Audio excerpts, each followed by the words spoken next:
Dear friends and subscribers of Cricket Happenings, welcome to today's edition of this cricket show with your host Ram on the Cricket Happenings.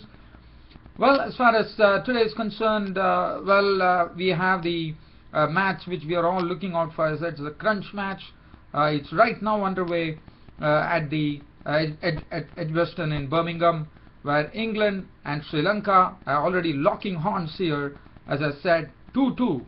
Is what the series stands at. This is a day-night encounter which is happening right now at the Edgbaston in Birmingham. So I'm going to give you some update. While I'm talking, there is a wicket which is gone, so I would like to talk about that wicket before I come back. So let's see what really happened there. So I'm trying to go back to the score here, and I'm going to greet you on this Cricket Happening show with a wicket that England has lost. I mean, it just happened just before I came, and that was the wicket of Joe Root. In fact, Ashan Priyanjan is the person who has taken the wicket. England are the ones who are batting first after winning the toss today, and he was actually going. Joe Root was actually going for the reverse sweep.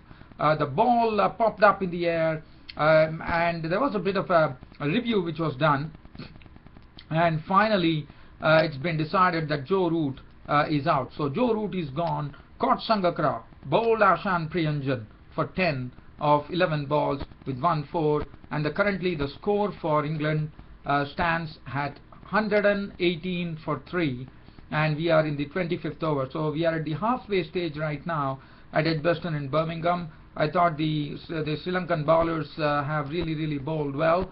Let's have a look at the scorecard here. Well, they had a good start. In fact, the opening start, after England won the toss, they definitely did well. The openers did a fine job by chiseling a partnership of 76 in 15 overs, which was done very well, so it was a run rate of 5 runs per over. After that, the first wicket to go was Ian Bell, who was a victim of the bowling of Mendes for 37 of 42 balls with 3 fours. I thought he played well.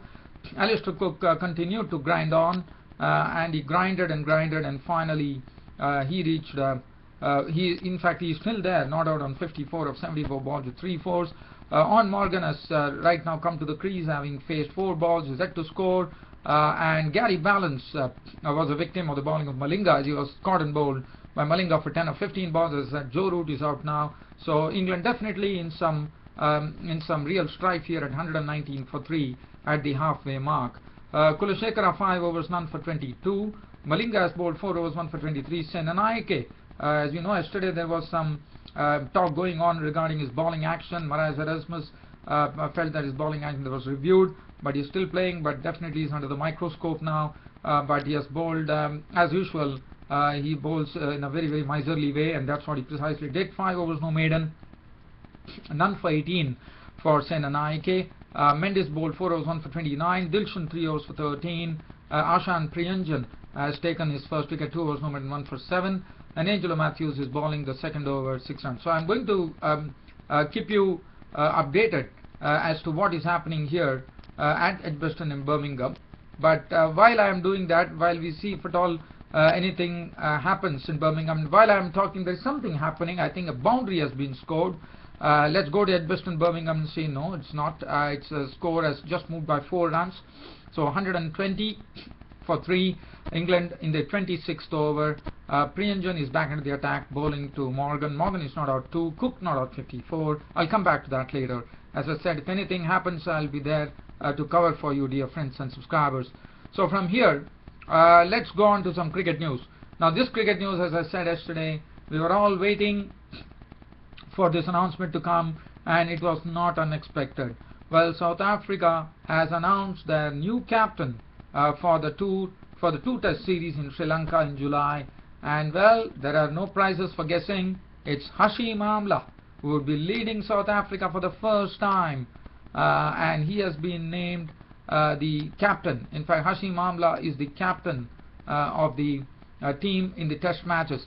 So he's leading a team with Alvaro Peterson, Dean Elgar, Hashim Amla himself, du Plessis, A.B. de Villiers wicket. Now A.B. de Villiers would be probably thinking, A.B. de Villiers definitely holds his spot as far as the one-day international captain is concerned. You know, in the T20 it's Faf du Plessis who holds the captaincy reins, and de Villiers one probably will be thinking, but I think by getting Hashim Amla as captain after he definitely showed a sort of an inclination to take on the South African reins of captaincy, I think that's the right decision, because AB de Villiers, his form wouldn't be affected, because he also not only, remember one thing, that AB de Villiers not only has to bat, he also has to do the keeping. So I thought it's a very wise decision on the part of the South African Cricket Board to appoint Hashim Amla as captain, and good luck to Hashim Amla, a very calm and composed person, and we will see how captaincy really tests his nerves and whether he gets flustered or not, because Hashim Amla is supposed to be a very calm and composed gentleman. Dumini, the new faces in the test squad is Stan Van Zyl. Now Stan Van Zyl is a batsman, so he gets, and also there is a space for another off spinner by the name Dane Peat, who has done well in the domestic season. Dane Peat has got his nod here as far as the Sri Lankan team is concerned. Other than that, they have Wayne Parnell, Vernon Philander, Morne Morkel, Dale Steyn, Imran. We know what damage these people can create, and Kyle Abbott and Quinton de Kock. So this is the squad, and as far as the one-day squad is concerned, AB de Villiers is the captain of the team, Hashim Amla, Quinton de Kock, Dumini, David Miller, Wayne Parnell, Ryan McLaren, Dale Steyn, Morne Morkel, Imran Tahir, Vernon Philander, du Plessis, Aaron Fangiso, and Buran Hendricks. So that's the composition of the squad. In the meanwhile, there's not much happening in the game between England and Sri Lanka. And it's a very crucial match for both the teams, because whichever team wins will be winning the one-day international series. So England currently 122 for 3, Morgan not out 3, Alistair Cook not out 55. We'll come back to that later. And so that is, and I think Hashim Amla is getting an opportunity here, and I'm sure he's going to take this opportunity with both hands, because he's already shown his inclination. That really says about the person, the captain, Hashim Amla. He has shown his inclination, so he will definitely be determined to do well. In fact, he has already mentioned that once he was elected as captain, he said that his main goal would be to get the South Africans back to the #1 team in the world as far as test matches are concerned. And well, for it, one thing that I would like to say here, that Hashim Amla himself is a great batsman, no doubt about it, a classic batsman, and he has to lead the way from the front, and one only hopes for South Africa's sake that Hashim Amla leads from the front with his batting for South Africa. So good luck, Hashim Amla. So now I would like to take you on to some other cricket news. Now this cricket news which I am talking about is coming from Bangladesh. Now the reason I am talking about that is that in the other day we saw that Heat Streak was named the bowling coach for the Bangladesh cricket team, and well, he right away has said that he wants to actually reduce the dependence on Bangladesh spinners, and he wants to spruce up the pace bowling attack. He feels that that is going to be his priority. So he's going to really take up the mantle of really sprucing up the pace bowlers and getting them fit and raring to go. And he feels that for Bangladesh to definitely make an impression, or really put their best foot forward, is to get the pace bowlers going.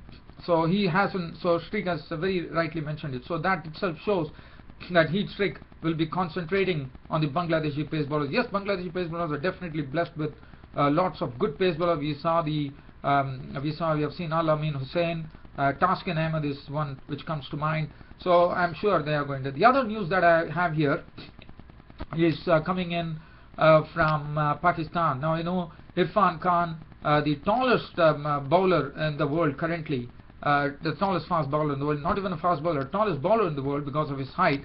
As you know, because of injury, he missed the T20 World Cup too. But here he is, Mohammad Irfan has decided that he is going to completely concentrate to get ready for the World Cup. I think that's the right way to go, because that is a very important, significant tournament, and they would love to have Mohammad Irfan, getting fit, because as a tall fast bowler, one tends to get the feeling, with so much of cricket being played nowadays, even though sports medicine is still there, I thought that's the right approach, because it's quite possible that tall bowlers can get some problems pretty quickly, and he could be. And another thing that I would like to tell you, that Mohammad Irfan for Pakistan, I think Mohammad Irfan getting ready for the 2015 World Cup in another way is going to definitely matter. The reason being, one has to really keep that in mind, that this time the World Cup 2015 is going to be played in Australia and New Zealand. Leave alone New Zealand, but see Australia. They have bouncy pitches, and a tall fast bowler from like Mohammad Irfan, the left hand, and that to a left hand fast bowler like Mohammad Irfan, who already with his natural height can generate natural bounce, would be, according to me, on bouncy pitches, he would be quite a proposition for the Australian, for the opposition.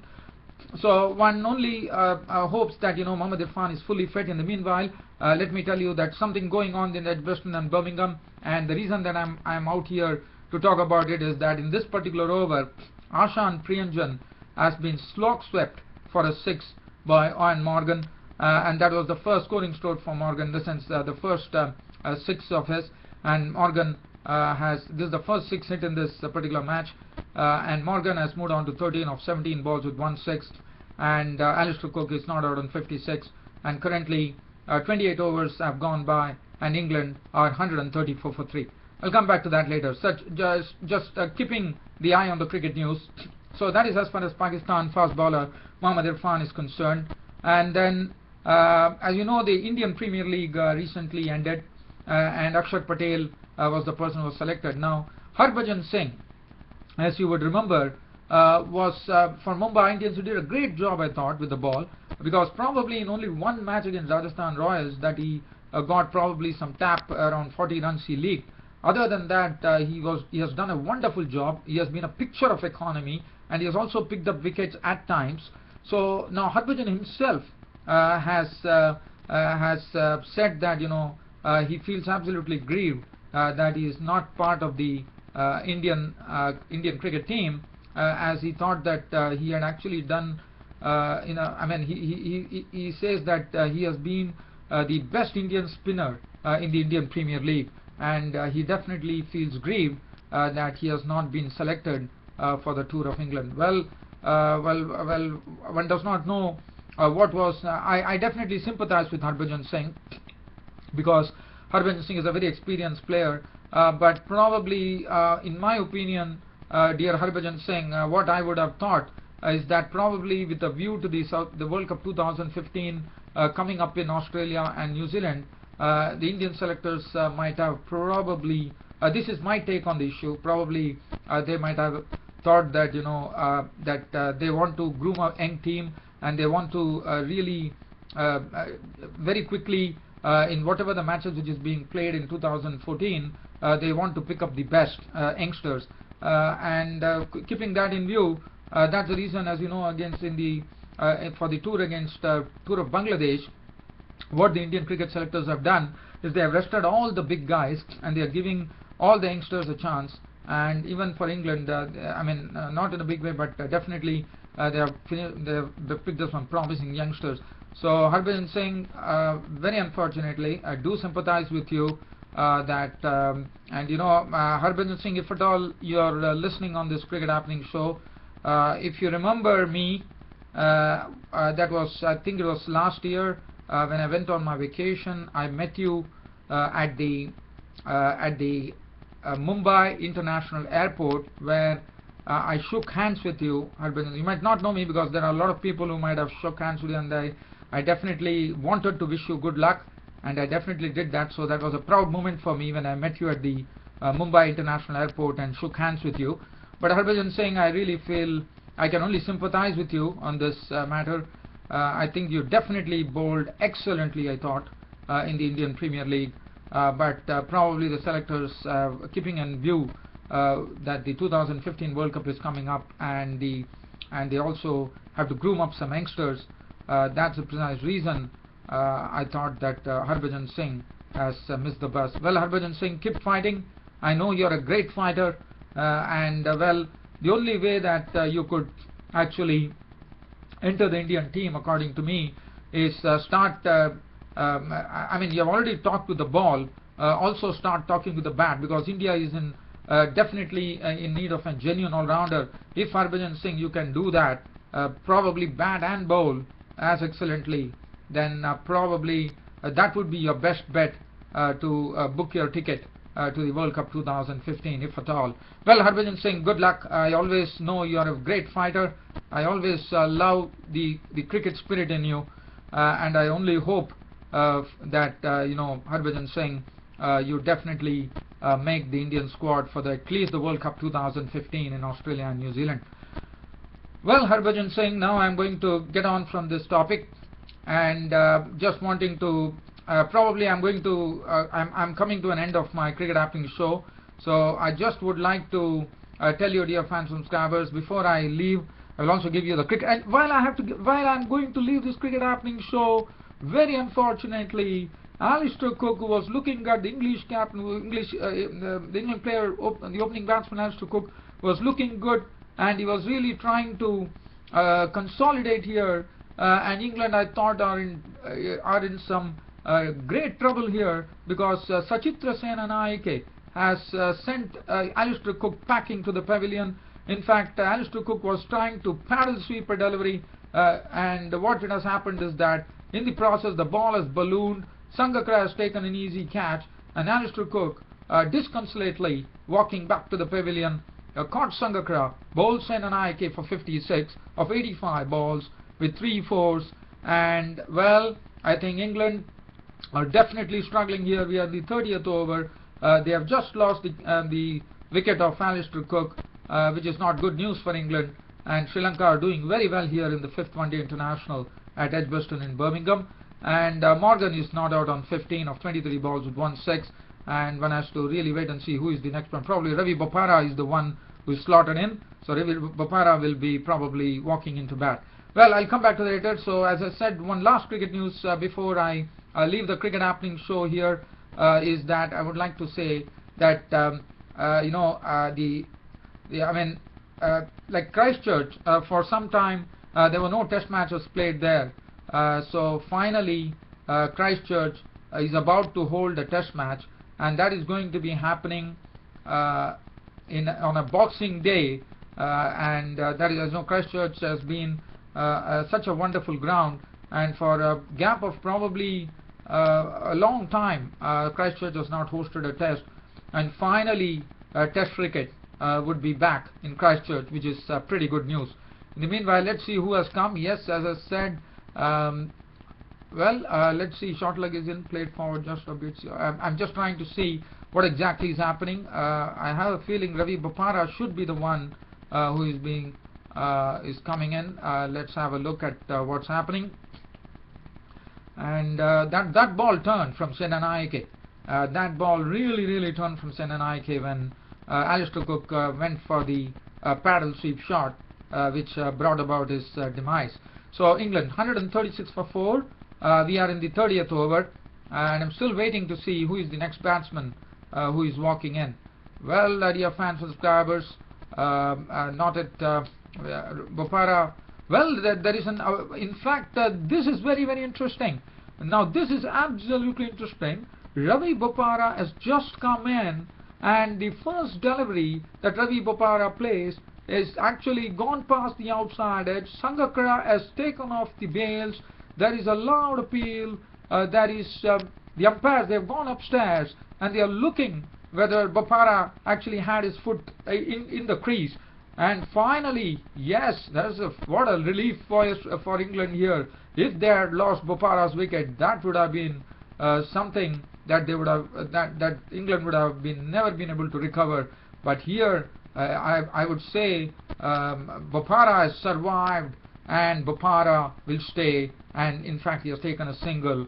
And while I am leaving you, dear fans and subscribers, England winning the toss and batting first are not doing well here at Edgbaston, Birmingham in the 5th One-Day International. They are 137 for 4 in the 30th over against Sri Lanka. Well, dear fans and subscribers, unfortunately, on this note, I will have to wind up my Cricket Happenings show. I hope you all, dear fans and subscribers, like this cricket show. Again, Thank you for all those people who are joining this Cricket Happening show in droves. I'm very happy to learn that, and it only motivates me further to deliver as well as possible on this Cricket Happening show. Well, on this note, dear fans and subscribers, I'm taking leave today, but promising you tomorrow I'll be giving you a full summary of this 5th One-Day International which is going on between England and Sri Lanka. I would only say one thing before I go: may the best team win. Until then, it's goodbye. Thank you.